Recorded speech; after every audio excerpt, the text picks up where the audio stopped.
Good morning students. जैसा कि बेटा आप सभी बच्चों को पता है कि हमने जो लास्ट लेक्चर के अंदर हमने पढ़ा बेटा एम्पिरिकल फार्मूला मास क्या रहता है और फार्मूला और आपका मोलिकुलर फार्मूला क्या रहेगा।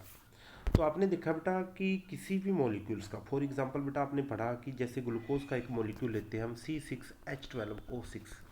ओके, तो ये वाला फॉर्मूला है ग्लूकोज के कंप्लीट स्ट्रक्चर को, कंप्लीट बेटा इसकी कंपोजिशन को रिप्रेजेंट कर रहा है। मींस ग्लूकोज के बेटा एक मॉलिक्यूल के अंदर कितने कार्बन, हाइड्रोजन और ऑक्सीजन के एलिमेंट्स प्रेजेंट हैं। तो this is represented by the molecular formula. But फिर साथ ही साथ आपने एम्पिरिकल फॉर्मूला को डिटरमाइन किया। तो एम्पिरिकल फॉर्मूला के अंदर आपने बोला बेटा किसी भी मॉलिक्यूलर फॉर्मूले की जो सिंपलेस्ट फॉर्म रहती है, सिंपलेस्ट मीन्स अगर यहाँ पे बेटा इस मोलिकुलर फॉर्मूलाज को किसी एक ऐसे नंबर से हम डिवाइड कर दें जो बेटा इसको कंप्लीट डिवाइड करे। फॉर एग्जांपल बेटा C6H12O6 के अंदर अगर मैं इस पूरे मॉलिक्यूल्स को 6 से डिवाइड करता हूँ तो आप देखोगे बेटा C1H2 and O1। Okay, means आप देख रहे हो बेटा यहाँ पे CH2O, this is the simplest form of glucose molecules. तो एक सिंपलेस्ट फॉर्म जो होती है बेटा उसको हम एम्पिरिकल फॉर्मूला का नाम देंगे। क्लियर? तो आपने ये वाली बातें बेटा जी लास्ट लेक्चर के अंदर क्लियर की। ओके, तो आज हम एक नेक्स्ट स्टेप के अंदर बेटा जिसके अंदर बेटा हम मोल्स को भी यूज़ करेंगे और मोल्स की हेल्प से आप देखोगे बेटा किसी भी मोलिकुलर फॉर्मूला को एम्पिरिकल फॉर्मूला या फिर एम्पिरिकल फार्मूलाज को बेटा मोलिकुलर फार्मूलाज के अंदर कन्वर्ट करने वाले हो। तो जैसा स्क्रीन के ऊपर बेटा क्वेश्चन है, इस क्वेश्चन को बेटा अच्छे से पढ़ना है। एक बार मेथड को बेटा अडोप्ट करने की कोशिश करनी है। ओके, जैसा कि बेटा आपके अंदर आपके माइंड के अंदर अगर मेथड क्लियर हो जाता है तो लगभग बेटा सभी क्वेश्चन बिल्कुल सेम होने वाले हैं।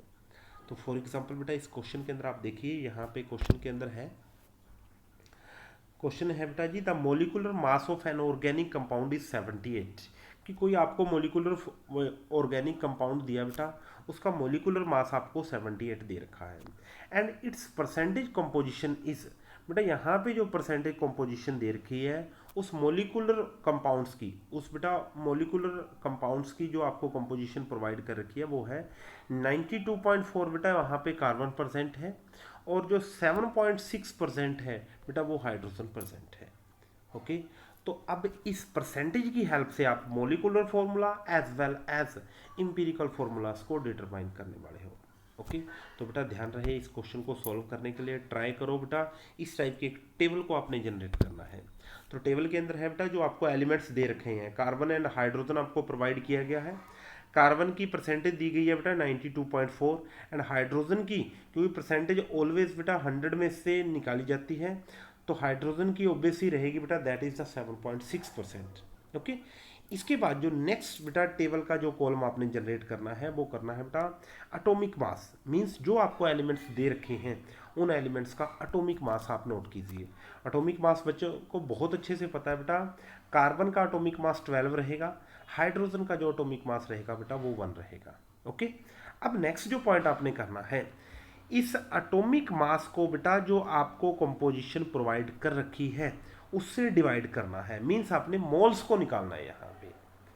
तो मोल्स मींस बेटा जी एटॉमिक मास को आपको जो कंपोजिशन दी गई उससे डिवाइड कीजिए। मींस आप मोल्स का डायरेक्ट एक फॉर्मूला होता है given mass upon atomic mass. Given mass या फिर आप मोलिकुलर मास बोल सकते हो। गिवन मास 92.4 डिवाइड करोगे बेटा आप 12 के साथ। तो 12 के साथ जैसे ही आपने डिवाइड किया तो आप बेटा जी आप डिटरमाइन कर सकते हो मोल्स ऑफ द एटम्स को।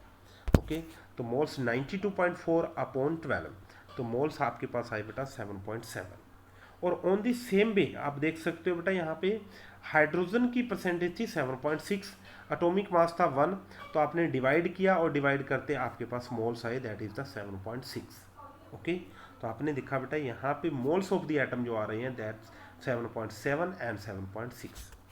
इसके बाद नेक्स्ट जो जो इम्पोर्टेंट पॉइंट है बेटा, मोल्स तक आपने निकाला। मोल्स के बाद आपने हमेशा ध्यान रखना है बेटा जो मोल्स ऑफ द एटम्स के अंदर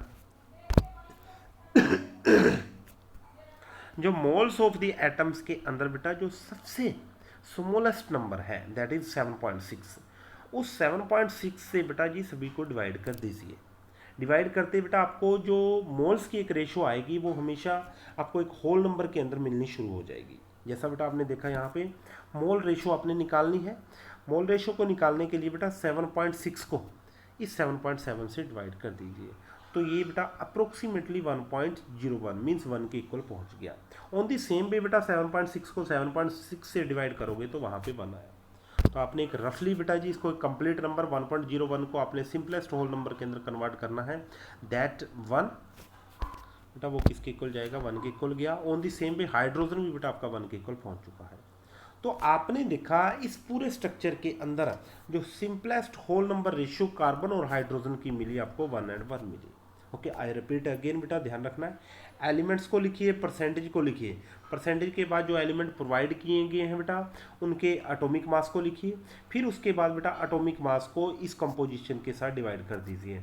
डिवाइड करते ही बेटा आपके पास मोल्स आएंगे, मोल्स को फिर आपने एक सिंपल होल नंबर के अंदर कन्वर्ट करना है। जैसे ही सिंपल होल नंबर के अंदर कन्वर्ट करोगे स्मॉलेस्ट नंबर को बेटा डिवाइड कर दीजिए, तो आपके पास 1.01 and 1 आया, मीन्स आपके पास एक सिंपल होल नंबर आए। सिंपल होल नंबर को बेटा आपने देखा, इस सिंपलेस्ट होल नंबर को ही आपने बेटा ध्यान रखना है एम्पिरिकल फॉर्मूला का नाम दिया था। मीन्स अब इस कार्बन और हाइड्रोजन के कंपाउंड का जो एम्पिरिकल फॉर्मूला बना that is C1H1, means CH is the empirical formula of this compound. Next आपने क्या करना है, नेक्स्ट बेटा आपको ध्यान रहे एम्पिरिकल फॉर्मूला मास को कैलकुलेट करना है। तो आप स्क्रीन के ऊपर देख रहे हो बेटा एम्पिरिकल फॉर्मूला कार्बन और हाइड्रोजन का, carbon mass having the 12 and hydrogen having 12, hydrogen having the mass number is 1, तो मीन्स आपके पास 13 ग्राम इसका एम्पिरिकल फॉर्मूला मास आया। इसके बाद आप क्वेश्चन के अंदर नेक्स्ट पॉइंट आप देखोगे बेटा जो आपको शुरू में प्रोवाइड किया गया, molecular mass formula compound, means molecular formula मास जो होता है दैट इज 78। तो लास्ट लेक्चर के अंदर आपने देखा था बेटा, जिन बच्चों ने लास्ट लेक्चर प्लीज़ अगर नोट नहीं किया तो उन्होंने पहले लास्ट वीडियो देखनी है बेटा, उसी के बाद ये आज का लेक्चर आपके माइंड के अंदर क्लियर होगा। तो आपने देखा बेटा एन आपने एक नंबर निकाला था, एन नंबर था molecular formula mass upon empirical formula mass. Molecular formula मास क्वेश्चन के अंदर गिवन है, एम्पिरिकल फॉर्मूला मास बेटा आपने इस टेबल की हेल्प से निकाला, मीन्स 78 अपॉन 13 आपके पास एक नंबर आया दैट इज 6। अब इस 6 को CH से बेटा मल्टीप्लाई कीजिए तो आपके पास molecular formula mass that will be C6H6। तो इस टाइप से आपने देखा बेटा एक सिर्फ आपको एक ओनली मास की हेल्प से ही आपने complete empirical formula as well as बेटा मोलिकुलर फॉर्मूलाज को भी आपने कैलकुलेट किया। ओके, तो ऑन दी सेम वे बेटा एक नेक्स्ट क्वेश्चन है, इस स्क्रीन के ऊपर ही दिख रहा है, तो इस क्वेश्चन को भी आपने ट्राई करना है बेटा। कंपाउंड कंटेनिंग 4.7 हाइड्रोजन है, कार्बन है और क्लोरीन है। टेबल बनाना है बेटा यहाँ पे इस टाइप से। ओके, तो आपने एक टेबल जनरेट करना है बेटा यहाँ पे। टेबल जनरेट करते ही एटॉमिक मास लिखना है, एटॉमिक मास के बाद मोल्स निकालने हैं, मोल्स के बाद मोल रेशो निकालनी है। ओके, अगर ध्यान रहे बेटा यहाँ पे अगर मोल रेशो अगर आपकी फ्रैक्शन के अंदर आ रही है तो किसी ऐसे नंबर के साथ मल्टीप्लाई करना है जो इसको कंप्लीट होल नंबर के अंदर ले जाए, और वो नंबर बेटा स्मॉलेस्ट से स्मॉलेस्ट होना चाहिए। उसके बाद आप देखोगे बेटा बहुत ईजिली इन क्वेश्चंस को आपको रिकवर कर सकते हो।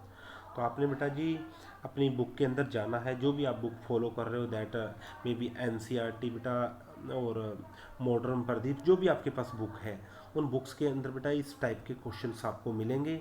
वहाँ पे एक वेपर डेंसिटी का क्वेश्चन आने वाला है, प्लीज़ उस क्वेश्चन को एक बार आपने मिस करना है। कल लेक्चर के अंदर वेपर डेंसिटी बताया जाएगा और वेपर डेंसिटी के बाद वो क्वेश्चन भी आप इजीली सॉल्व कर सकते हो। Okay, thank you.